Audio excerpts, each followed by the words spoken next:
All right, welcome, Buddy Book Club. I'm Dylan, here with the head of IT at the BBC, Keith. What's up, buddy? Bernard checking in for duties. The name Bernard is a bad guy's name every time, right? Bernard. The only other Bernard I can think about is Westworld. He's a nerd too, right? Yeah, he's a nerd for sure, but he's not a bad guy. If you're cool, you go by Bernie. I mean, that's the fact of the matter. You change your name to Bertie, you know? Yeah, Weekend at Bernie's. Perfect. Yeah, exactly. All right, well, here at the BBC, we're breaking down some bestsellers, and this week we'll be discussing Wool, a Silo Saga by Hugh, Howey. If you'd like to recommend a book for us to read or reach out to us about any past episodes, you can visit our website, buddybookclub.com, sign to our DMs on Twitter or Instagram, Buddy Book Club Podcast. You can listen to us on iTunes, Spotify, wherever you get your podcasts, so please download and subscribe.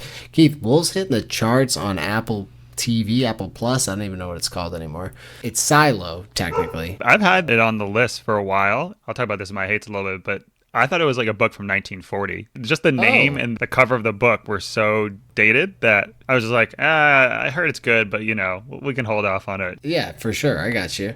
The funny thing is my brother-in-law, for some reason, and I have no idea where this came from, he's visiting right now, and at my father's house, he was like, I picked up this book that was sitting in the bookshelf. It's called Wool. He goes, it's so much like Silo.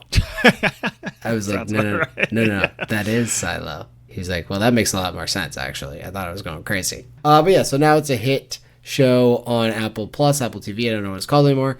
We'll probably do some epis on the show itself, but we just kind of want to talk about the book because I feel like it's been a minute since we've done some dystopian world type stuff, right? Mm-hmm.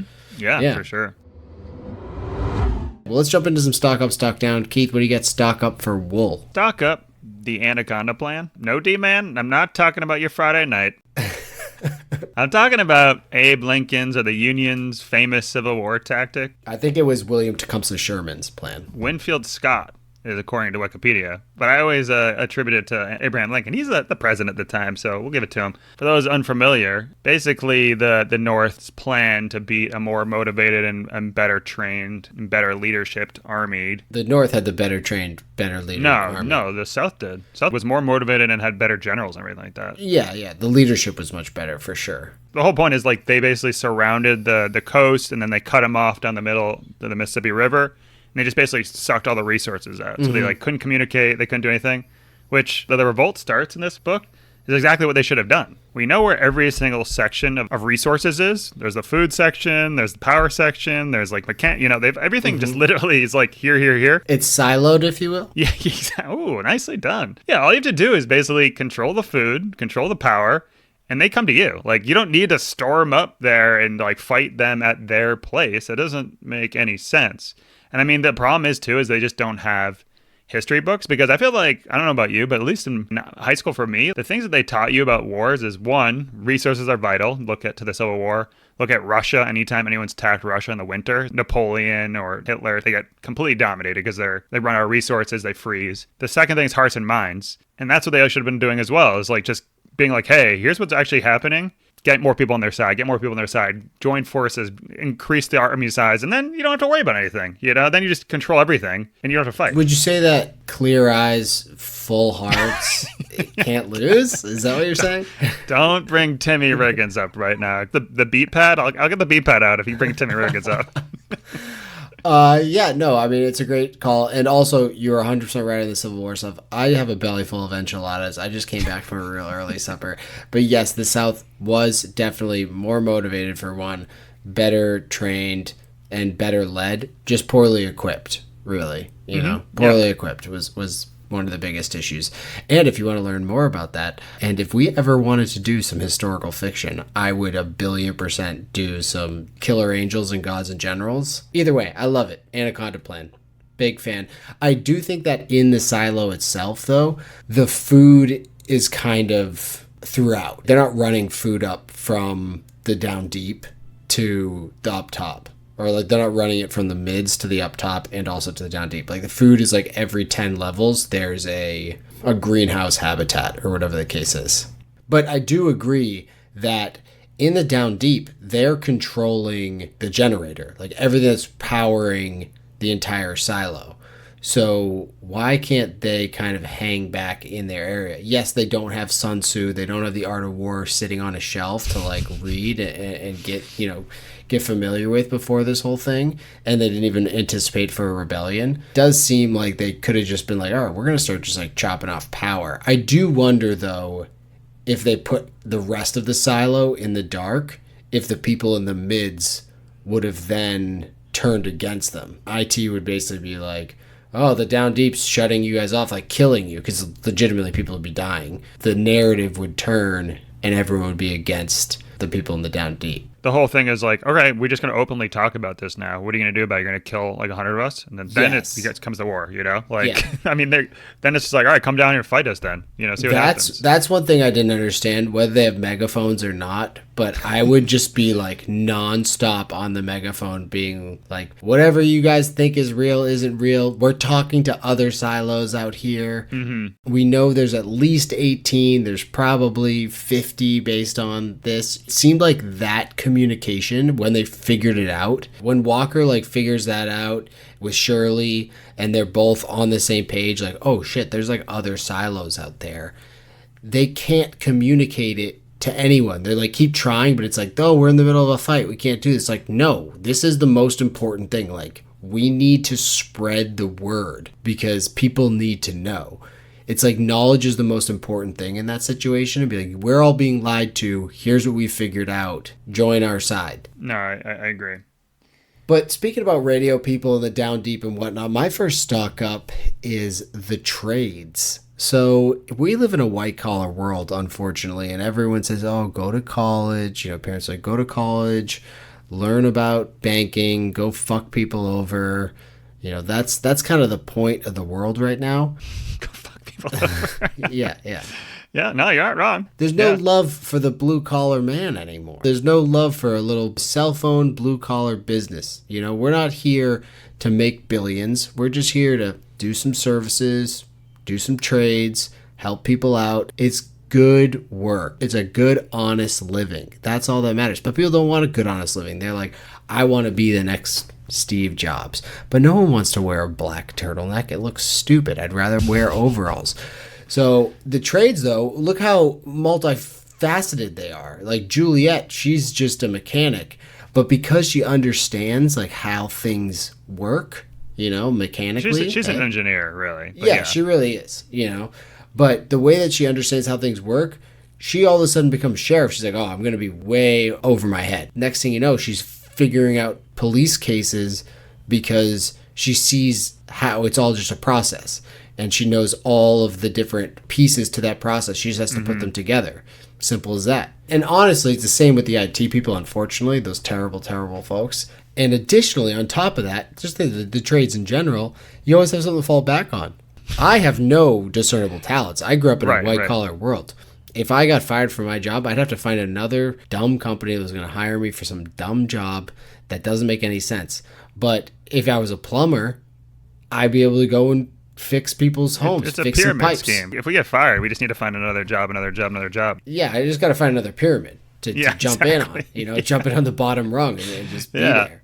So I hear you. It's all about the trades, and that's why they win at the end. So go blue collar. Appreciate you. Fuck everyone else. Yeah, you ever like fix something in your car by yourself without having someone else like help you with it? Like replace an air filter, like something really simple. Updated my windshield wipers, and I was like, "Holy shit!" Updated my windshield wipers. This must be like what a real man feels like, you know? Just like this is the easiest thing ever, and I'm like, man, this feels good. Yeah, exactly. It's exactly like that. What else do you have for stock up? Stock up. Elevators? Oh, come on now. We can't talk about elevators yet. No, not yet. Well, I did feel like half this book is just people being like, God damn stairs. These stairs suck. I kind of relate to that. I get that. Stairs do suck. I know IT was basically limiting just any sort of communication, and elevators fell into that. I think the author says that at the end of the book as well. But I mean, you think they'd have a private elevator, right? Just to like zip up and down or something like that, where they could, you know, you think they'd have that. The reason I relate to it, I also like pulled a muscle in my back recently, and so going up and down stairs has been like the fucking worst. And I have like 7 stairs, you know? It's not like a lot of stairs. This is from, speaking of knowing trades and being a white collar pussy, I looked it up like, because it's like all down my leg, and it's like, yeah, it's from people sciatica. that just, yeah. Yeah, that's what I have. They're like, Yeah. it's from people that just are lazy, overweight, Pregnant. terrible abs, pieces of shit. Yeah, or pregnant. And I'm like, all right, so how do I get rid of this? They're like, don't do anything. Continue to be a lazy piece of Yeah, shit. no, that's the funny thing about it. It's the worst. You should foam roll. I relate to these 80-year-old woman that's going up and down the stairs for 4 days. Yeah. It's the same thing for me. Foam roll those Anywho. glutes. That'll loosen up for you. But I had elevators, or the lack of elevators, in my hate. And like you said, the author did address it at the end in a Q&A. And it makes a lot of sense for this dystopian society. I mean, it's a great little vehicle, haha, but ability for people not to share information is the key. And if there is a semblance of a rebellion or something, like a couple people are chatting, it's so hard for them to spread the word. You know, you can't spread the word because if you pass off to a porter, it's going to get, IT's eyes on it. And the only other way is to actually lumber yourself up the stairs, go find someone else, tell them, it's just too difficult. So I do love it as like a way that the society would make sense. My only problem with it, everyone in the down deep is mechanically minded. They have the ability to come up with the idea of an elevator. Like, it's just such a simple thing. So they could be like, we could just easily build this, no problem. And at the end of the book, which I really liked, is the author addresses that question. And he basically says they can't do it because it wouldn't fit in with the society, which is a throwaway. But one of the other things he says, which I found interesting, was like the Porters Union wouldn't support it. And the Porters Union's like huge. And that makes a lot of sense to me. I was like, oh, cool. The idea that there is this like, Porters Union, which is a huge industry in the silo. They're not going to, if someone was like, we're going to build an elevator, the Porters Union would be totally Couldn't against they it. just like control the elevators though? They could be like the elevator people. Yeah, for sure. I see what you're saying. But there's a reason that we got rid of that too as a society. It was just stupid. Because then eventually they'll like play it out and be like, wait, we don't actually need to pay someone to push buttons. If the elevator was the only mode of transportation, it'd be much more important than an elevator in one building. I've been watching the show, so we'll talk about the show a different time. But they do have this throwaway line where they say that in the Pact, which is like the book of all the rules and laws of the society in the silo, in the Pact, it forbids basically mechanical, like elevators. It said Gotcha. like, things that move up and down throughout Escalators, the silo. yeah. Whatever. Anything. Anything that mechanical that moves up and down throughout the silo. Is one floor more than, a floor is typically like 10 feet, I think, right? Or something like that. Do you think they're like 50 feet? Is that why it's so hard to get down that many flight of stairs? Well, I'm sure there's like different levels. Like I'm sure in the down deep, like some of the levels are like much bigger considering the machinery they're using.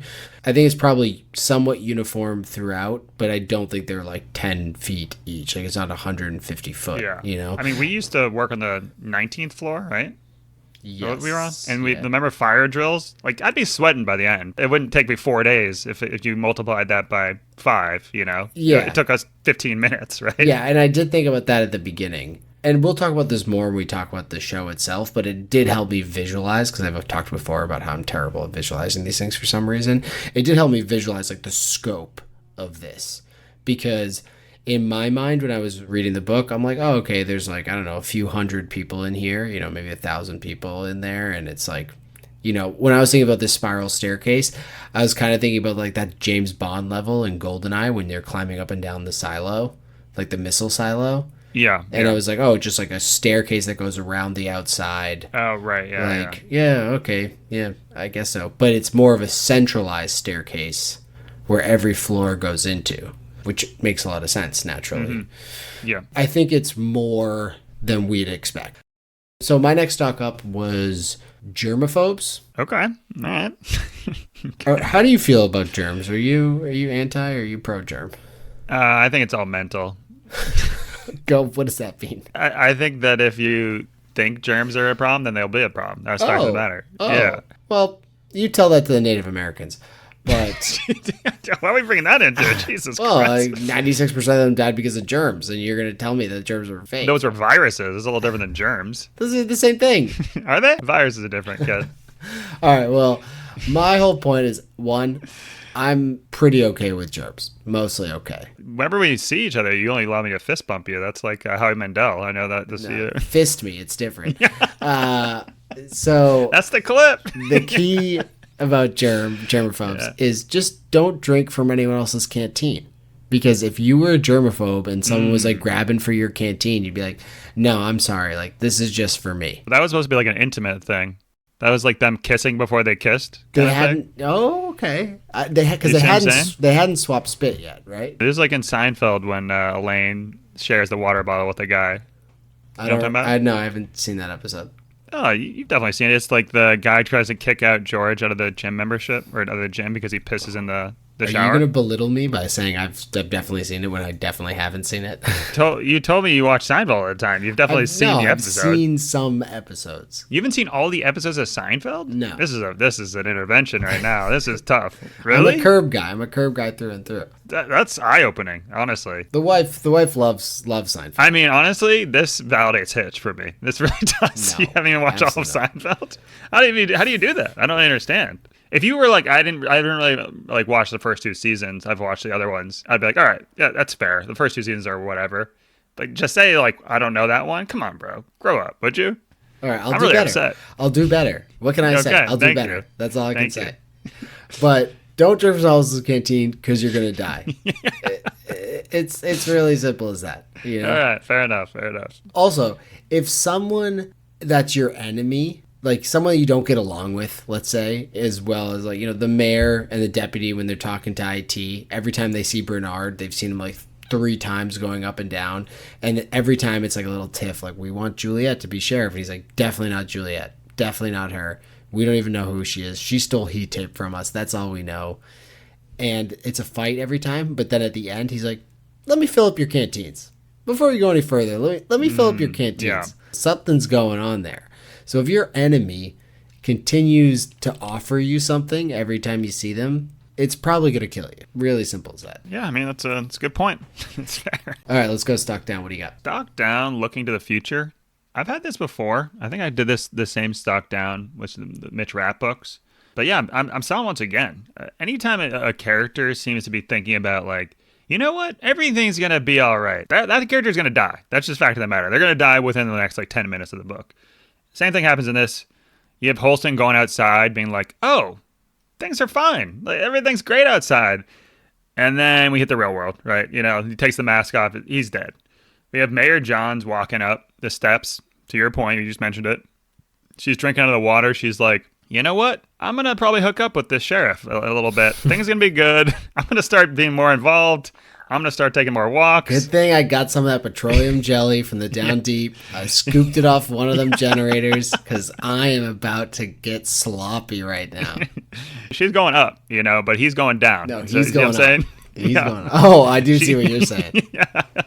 So, yeah, no. So that's, you think everything's going to be good? Dead. Yeah, she's dead right away. Yeah, obviously. So, yeah, so you just basically don't look to the future, like I've said before. I've said it again. And another stock, too, just in general with that, is that I think I've talked about this before, but if you're ugly, too, you're a piece of shit. The only person they describe as ugly is Bernard. They're like, and then Bernard walked in. Everyone else is gorgeous. Bernard's an ugly piece of shit. He's gross. And that was all they said about him. And I'm like, oh, so this guy's bad, I guess? But yeah, don't be ugly. Yeah, well, I had a similar one to your first one, in that my first stock down was being the main character in a book. Yeah. Because normally, you know, you think that's great. Yeah, it's a great situation. So we got Holston, and we're like, oh, sweet. Like, this is the main character. It's, you know, the book's starting off. He's the main character. Like, he's the sheriff of the silo. He's going to find some stuff out. This is cool. Great. He's dead. Oh, okay. Well, he's been talking to Mayor Johns the whole time. So she's the main character. Like, it's about the mayor. She's running this whole thing. I also thought she'd be bad, too, which is nice. It. Yeah, well, nice she twist. can be good main character, bad main character. Doesn't matter. She's a main character. Nope. Yep. She's dead. And then it's like, oh, okay, whatever. Who's Holston's number 2? Deputy Marnes, who's also in love with the mayor. Like, he's the main character. Got it. Nope, he's dead. And this is like we're a quarter of the way through the book, and legitimately every people we've been introduced to are dead. And like only then do we meet Juliet. And unfortunately, I had seen the cover, because it's like on like the cover of the book is the new TV show.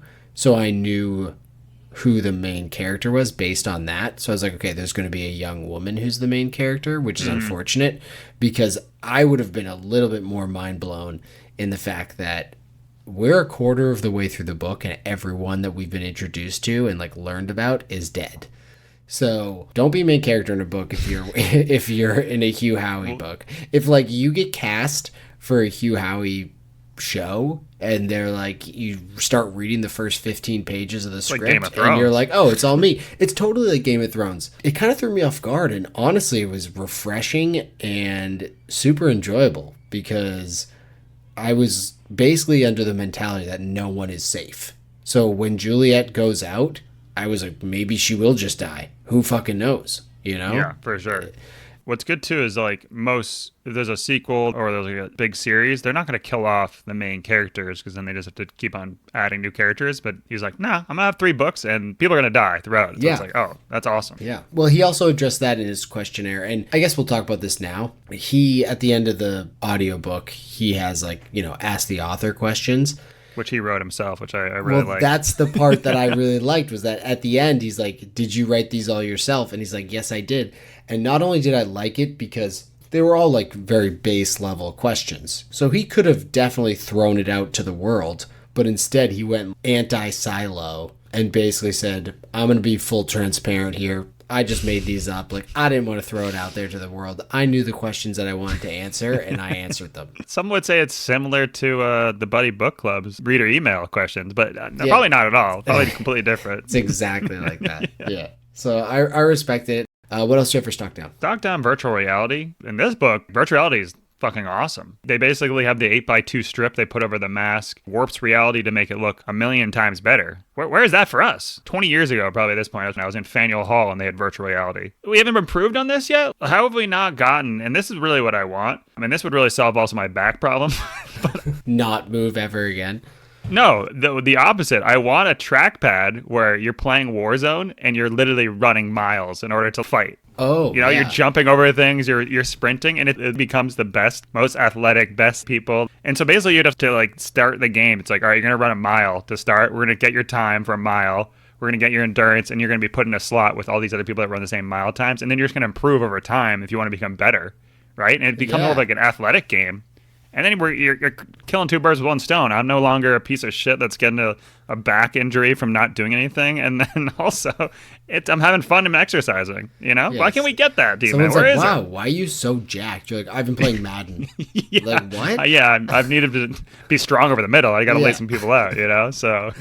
Well, it's funny you said that because I remember going to Harvard Square in Cambridge, Massachusetts. One of the big things they had there was this VR shooter, which was... You put this giant headset on, like straight out of Blank Check. You clip in at your like harness, clip in, but it had a trackpad. So you were like track padding around. Oh, really? And then shooting. Yeah, it was like a whole thing. Oh, wow. Like you said, it was like was 20 years ago. Yeah, exactly. What the hell? No, fuck. It was probably more than 20 years ago. It was like 25 years ago. I was like 10 years old because I loved Goldeneye at the time. So I was like, oh my God, this is Goldeneye of the future. This is going to be amazing. I know. And now all we have is like Mark Zuckerberg putting on some like cardboard glasses being like, I'm in virtual reality playing Fruit Ninja. It's like, no, this is not what I want. Speaking of video games, my next talk down is going outside. And definitely not something you want to do in this book. And if you have some sciatica, this is good for you because you could just stay inside. People are like, oh, do you want to go out? You're like in the silo. You're like, I can't, my back. They're like, you're like, it would require me to walk up like 4 flights of stairs. I just can't go outside. It's just not going to happen for me.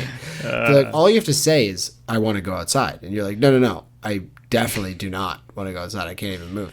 But do you remember, we're talking about video game aspect. Do you remember the Wii? When like in between games or whatever, it would say like, do you want to go outside? Do you remember? No, I don't. Yeah.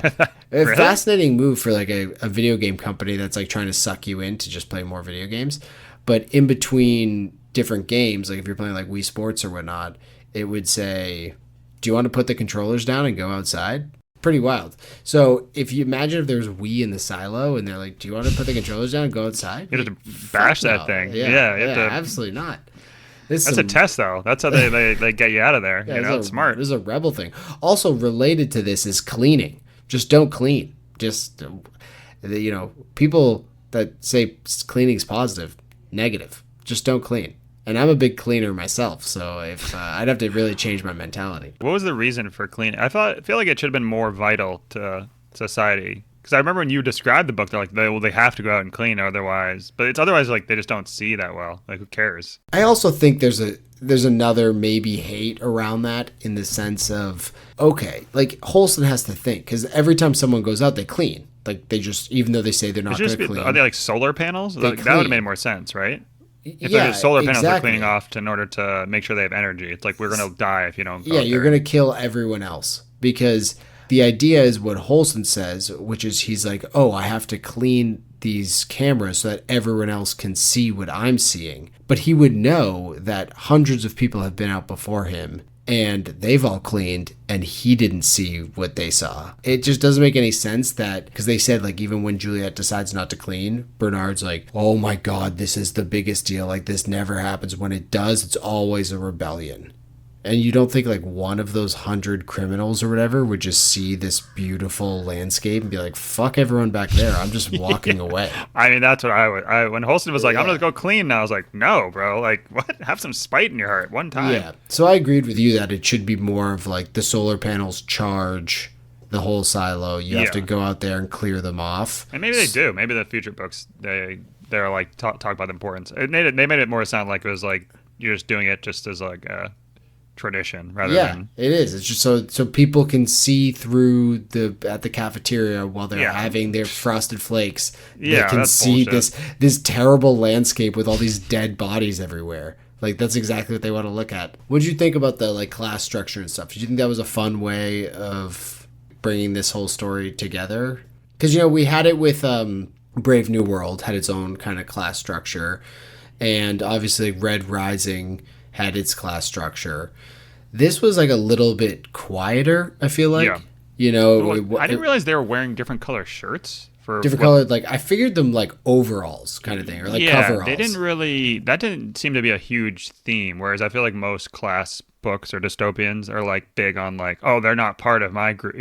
This one was just like, I didn't even realize they had colors on until one point. They're like, oh yeah, they were wearing like the red shirt crew. I was the like, grays wait, what? And the blues or whatever. Yeah, I didn't even realize. It wasn't really driven home, which I like, because I don't think this book is just like a class book. It was more of like a disinformation and how to keep society down. Yeah, which I think was a cooler take, because not all the books focus on that really. Yeah, and in the show, there's not really colors, but there is like a class struggle. But I did think that was interesting as well. Just like the down deep was like kept low, even though they were like the good, blue collar workers. And then at the top was all the people that like held the information, but were also in the dark. They didn't even know what was going on. I thought the class stuff was well done in that it wasn't overt, like this is a clear class struggle. But as it progressed, you could see the divisions between those classes.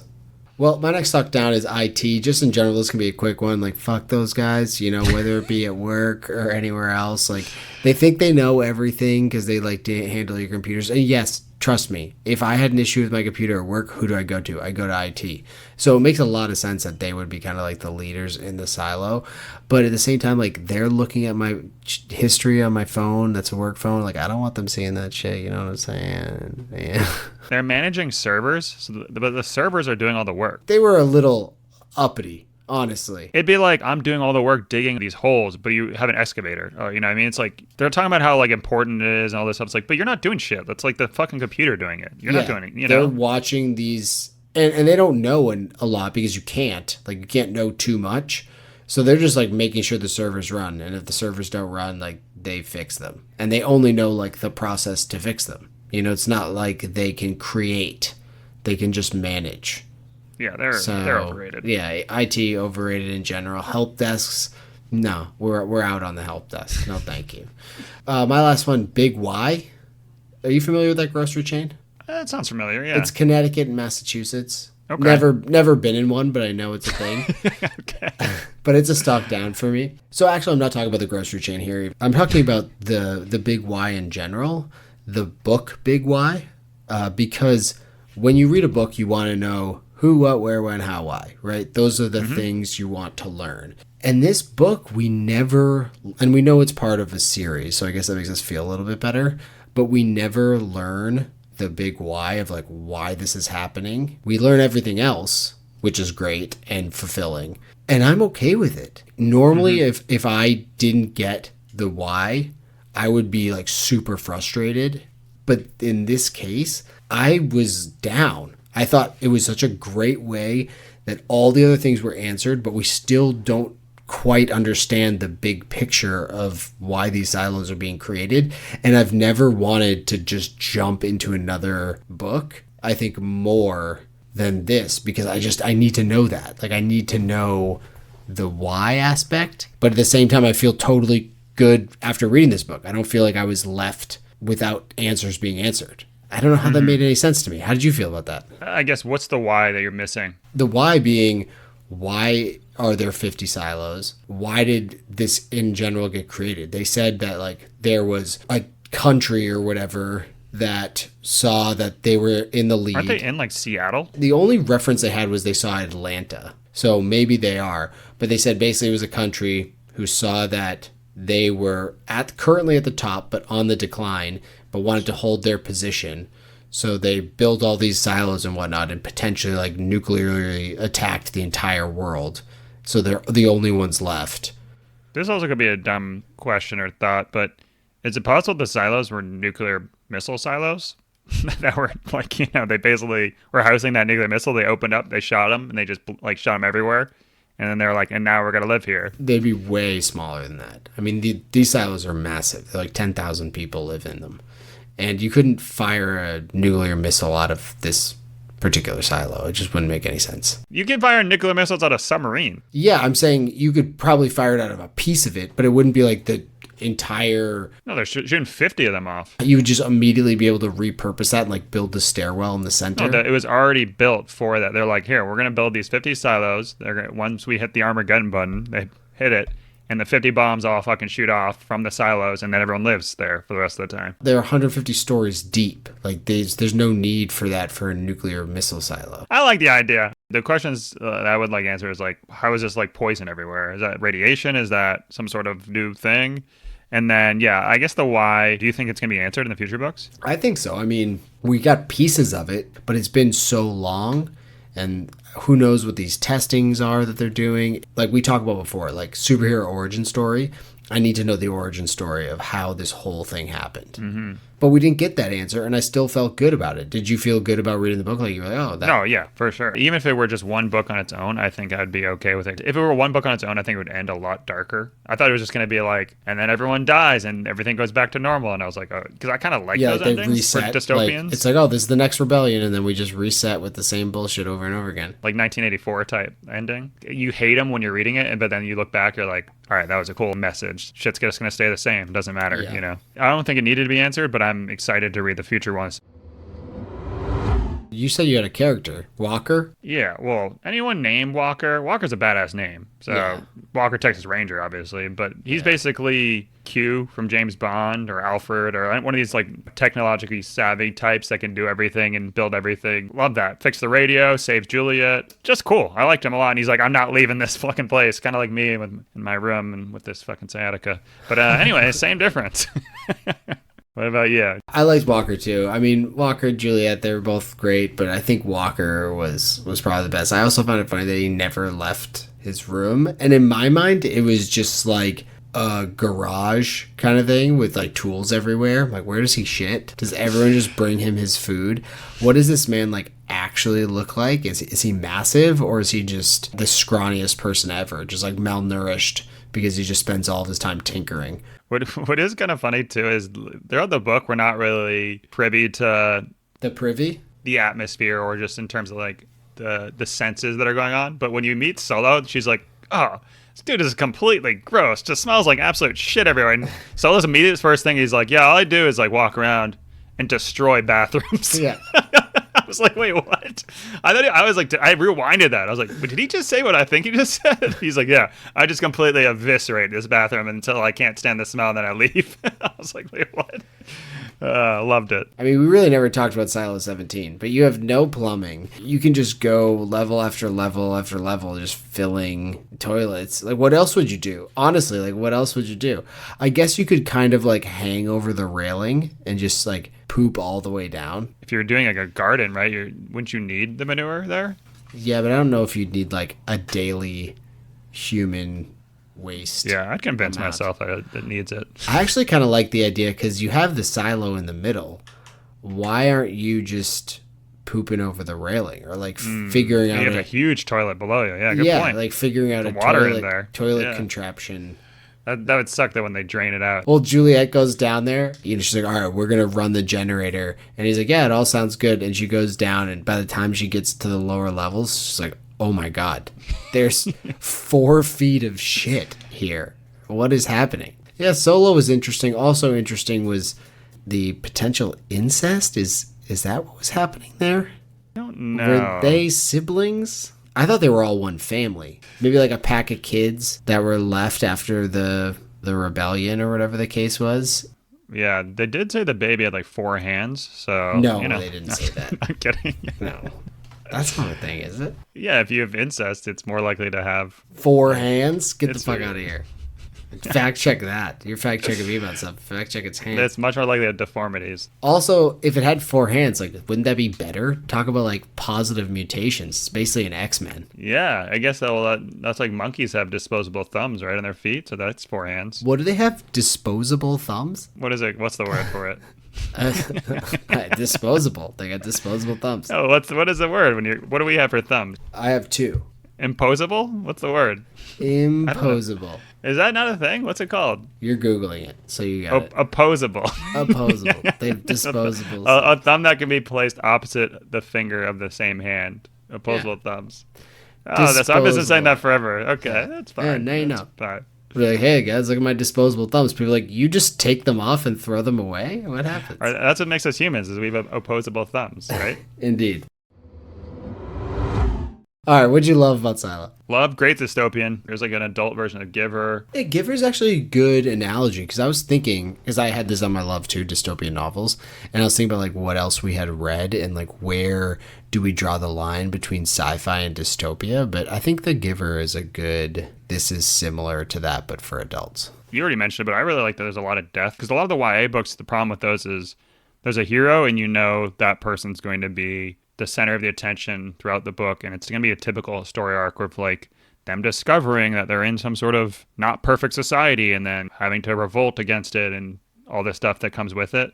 Whereas this is just like, nope, this person's going to die, this main character's going to die, it's just this whole thing where you're like, oh geez, like I can't really trust that this one person's going to be the hero. It could be anyone, or they all could die. Yeah, agreed. And I just like the character switching in general.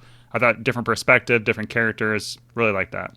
Yeah, especially when they're in different places, and like getting Lucas's perspective was really fun because he's got it coming at this from a whole nother place than Juliet and her crew is. He had a really weird situation during that whole thing where he was like locked in the server room, and I thought that was fascinating too, like him getting all this stuff to like basically be Bernard's shadow. Bernard also stalked down Bernard, like being able to pick his shadow. Anytime he gives someone authority, they immediately turn on him. He was terrible at that. Like Billings, he was like, oh yeah, Billings, this is my guy. This is the guy coming up. No, he's going to be the guy that's going to kill you at the end. So yeah, no. And then Lucas totally turns on him. But I also loved the visor screen thing because they were kind of explaining it. And I feel like I was pretty good at like figuring some of the stuff out in this book. And when they were like, oh, like it's 2x8 or whatever the case is, like what would be 2x8 that they would need this for? And I was like, oh shit, that's the helmet screen. Like that's what's going on here, is they're just faking. We knew about that with Holston. I wish we almost didn't know that because that would have been a great reveal. If we just didn't hear from Holston again, we could have been like, oh, maybe he survived or maybe something happened with him. But like we knew from his experience that he had some visor going on there. Yeah. Did you know that it was going to be Bernard in the suit at the end and not Lucas? No, no, yeah, I immediately thought, I was like, oh, I bet you they just like, because you can't see into the visor. She was saying like, I can't see his face. yeah. I was like, oh, it's probably Bernard in there. But then I had to do a double take because I was like, fucking Hugh. I don't know. This guy always Yeah. kills everyone. Yeah, you never know. Yeah, maybe he's just like, fuck Lucas. My issue was like, okay, well, Bernard has admitted that he'll just kill people off, and there's only certain people that make sense for cleanings, right? Why would Lucas ever make sense for that? He's told you all the secrets. He's like too much information to do a cleaning. He's gonna be the one. He's clearly gonna revolt. Yeah, it's clearly not going to clean. They were just going to burn him up and just say like, oh, it was an accident. They burnt him up or something like that, I guess. Yeah, it seems like he just like shoot him in the head in the little chamber there. They already said like there's lots of killings outside of cleanings. He said there was like 14 that year, and there's been one cleaning, so he murdered 13 other people. Yeah. Do you have any other loves? You already just mentioned it quick, but the shadow. I really like the idea of an apprentice that's like, all right, this guy's gonna follow you around. They're young, but they're gonna learn. It's a cool idea. I wish we did more of that in high school and college, and not just get thrown to the wild when we actually have to go in the workforce. What would you have apprenticed for in high school? I think one of the trades, I think would have, even if you didn't want to go into the trades, I think that would have been a cool thing just to have under your belt. Yeah. These people are actually doing real work, and you can do it too, but also when you go into the real world, maybe you have an appreciation for this. You know, it's like if you've become a server or done any sort of service job, you start tipping more after that. You start like really appreciating those people because it's like, because you deal with so many shitty people that's like you got to be extra nice because they have to deal with that all the time. Yeah, it would have been great, and I know there are schools that are like this, but it would have been so great if there was just like a car at school that they would just like, someone would walk you around to be like, here's how to change tires, here's how to change air filters, change wiper blades, change Here's your how oil. you do your taxes. Yeah, exactly, stuff like that. So yeah, I'm with you on that. I would have shadowed all of those people if I had the opportunity. But what'd you hate? I already briefly touched on it, but the name and the cover, I just think Silo would have been a better name, which is probably why the show named that. Wool was I think Wool was mentioned one time in the book. It was actually twice, and it was wild. It's not a catchy name, and then the cover. Obviously, the cover is now replaced by the Amazon show, but like the original cover, when I remember looking it up, it says Wool in like black lettering, and it's a red cover with just like staircases around it, but it looks so old. It like looks like an old graphic design. Like Dust and Shift look way better. Oh, this is like an old book. Well, I think it's because like... I think it's because Hugh Howey self-published it. Oh, really? Oh, so okay, he like impressive. self-published it in stages. So he like did the first part as like a, I don't know, kind of like Andy Weir novella, essentially. Yeah, a little bit. With the novella, it got popular. So then he like kept self-publishing these other little novellas like through the Amazon self-publishing system. So I didn't think he had like a big marketing that's fair group to like do that stuff. So I do agree with you there. And it's even funny because in the show, when Holston goes out, they like put a little wool in his pocket, and I'm like to Caroline, I'm like, that's why the book's name is Wool. And she's like, why? And I was like, because they put wool in his pocket. She's like, that's so stupid. And that's all you'll hear about it ever again. Yeah, by the way. I was like, yeah, don't. It's like in the book they only say it like once, so it really didn't make a lot of sense. It should have been called Destroying Toilets. I mean, I understand what he's coming from. It's a little thematic or something, you know, symbolic. Is it? What is it symbolic of? If you got the wool, you're going out. It's a sacrifice to some degree. Like the cleaning would have been a good name too. Yeah. Okay. We like Silo better though. Yeah. Yeah. Silo's a great name. Yeah. Silo's. The only other hate, I guess, was the whole idea around like no asking questions and stuff like that. It's like, oh, you'll get sent out cleaning. This world is full of questions. Like, it's just asking for questions. It really, and I know they've been in this society for a while, but I find it hard that there wouldn't be super curious people. We can't ask any of these basic questions. Like, this has to be a problem. And I know that this exists in society, so I'm willing to suspend disbelief for this because, you know, there are lots of totalitarian regimes where you're not allowed to do stuff and people live their daily lives and just put their blinders on and go about it. But it's just like, why are we here? No one's asking those questions. What's happening? I feel like there would have been more uprisings.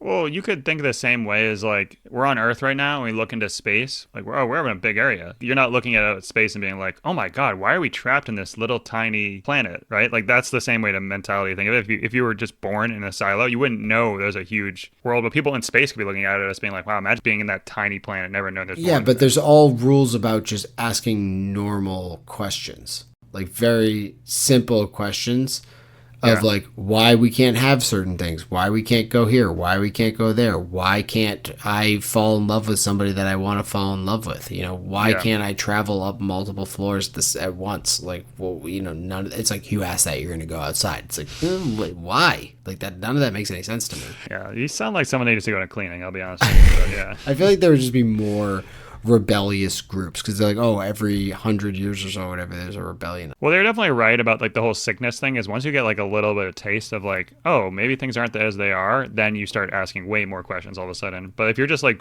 oh, everything seems checks out and then you believe everything, then you're still just in your fairy tale. I mean, it makes sense. Yeah, no, and I know that it exists in real life, so yeah, it's not really a super hate, but it was just kind of, I wanted like a rebel group that was within there that they found or something like that, some opposite of Spectre or something in the GoldenEye stuff. Like there's this secret, the Rebel Alliance is hiding out throughout all of the silo, just waiting or something. Yeah. That like mechanical tapped into once they started rebelling.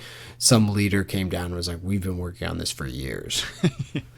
Yeah, yeah. My last hate was just the extended drowning and suffocating outside scenes. I mean, obviously they were well written. They were just very uncomfortable to read or listen to. Just the brutal, like, I feel like I might be suffocating right, like outside, or I'm about to drown. Like those two, it was basically a horror film for those two scenes. The Silo 18 Wasn't it 17 or 17, whatever. Yeah, whatever the one that they weren't in. That whole place was a horror film. Oh, it's my always God, dark. yes. Lights are like flashing. They hear sounds all over the place. I felt very uncomfortable. Obviously, it was great, but I was just uncomfortable the whole time. Yeah, and the fact that it's massive, and they're wondering like, oh, like why are these doors open that I feel like I already closed? There could definitely be other people that have been living there without you knowing it for that long. So Yeah, for sure. I don't think it's addressed in this series, unfortunately, but I don't think they make it that far. But I'm really excited to see that on the screen. Keith, would you recommend it to our listeners? I was a big fan. I think it's going to be slotted in at number 8 for me, book-wise, in my top 10. Oh, wow. It's a top 10 breaker. Yeah, I think so. It's going to knock Dark Matter off the list, but I think there's a type of book that's right up my alley. I mean, it really is just my bread and butter right here, so not surprising that it's going to end up in the top 10. Yeah, I What wonder. about you? I honestly don't know what my top 10 is. Like, I don't know what the back half of it is, but it could slide in there. It was good. It was very good. I enjoyed it. I'm excited about more of it. I'm excited about the series. It in itself was just like super fun. But yes, I would definitely recommend it. I thought it was great. What was it, like 15 hours, the audiobook? Yeah, it's perfect. That's right in my wheelhouse. I would definitely recommend it. Bottom line. All right, what do we got coming up next? The Rage of Dragons by Evan Winter. This one we got recommended by a BBC listener. It was, I think it's supposed to, like the comparison was like Red Rising meet Game of Thrones or something crazy like that. So we're like, all right, that sounds too good to be true. So we'll see if that's the case. Have you started it yet? I have. Have you? No. Good? Top 10 for sure. Really? Locked Whoa. in. Whoa. Locked in. Whoa. Big. I'm only like, I don't know. Man. I'm hoping so. I'm super jazzed. I think this would make a phenomenal TV series. And I'm only You're 2 hours in. You're like, yep. Yeah. Write it up. Yeah, All right, I'm locked in. So yeah, we'll come at you with Rage of Dragons. We might have another one in between. We'll see. If you haven't got it yet, go get it. Enjoy it. And we'll catch you next time. Alrighty. I like it. Yep. All right, Keith, you enjoy yourself. Love you, brother. Yeah, you too. Bye now.